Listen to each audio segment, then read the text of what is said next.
Okay, anyway, happy Wednesday. Maybe we'll cut off the beginning of that. I hope you're having a great day. I'm just popping on here today to share a quick game idea that you could use in any subject area. I've used it in sixth grade math and language arts, but you can use it in any subject area.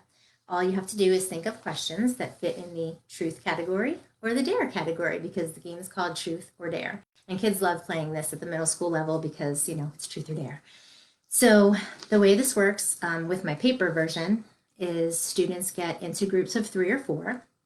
Each student gets a recording sheet, and each group gets their deck of truth and dare cards.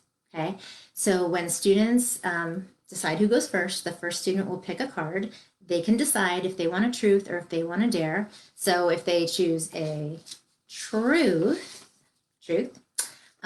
those are a little bit easier. Those are typically worth 1 point. So this particular truth, this is question number 1.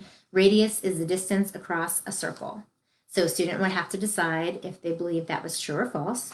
And then they would take their recording sheet. And on the recording sheet, they would record what question number it was. This is question number 1. They would record their answer, and they would record the points attempted. And in this case, it says at the bottom that this is worth 1 point. So they would just put a 1 in the points attempted column. And then they would move on to the next student. And if the next student felt confident and they wanted to choose a dare, they could choose a dare. Dare questions are worth 2 or 3 points, so they're, a little bit more challenging.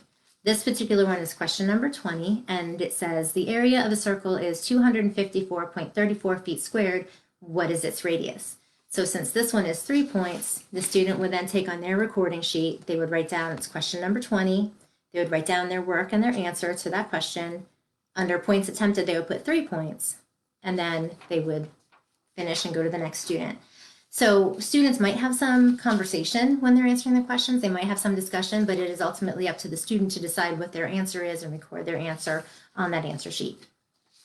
And then when students have gone through all of the cards and have answered all the questions, or maybe the class period is coming to an end, I would give students the answer key. They could check the answer key against their answers here, and then they can put their actual points earned. So if they tried a truth question for 1 point and they got it right, then they would put 1 in the points earned column. If they tried a dare question for 3 points and they got it wrong, then they would put a 0 in the points earned column. And then they would tally up all their points, and the student that has the most points wins for that group.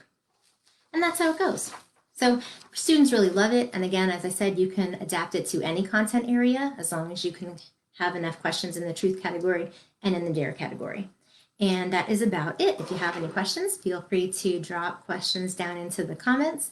And thanks for watching. Have a great day.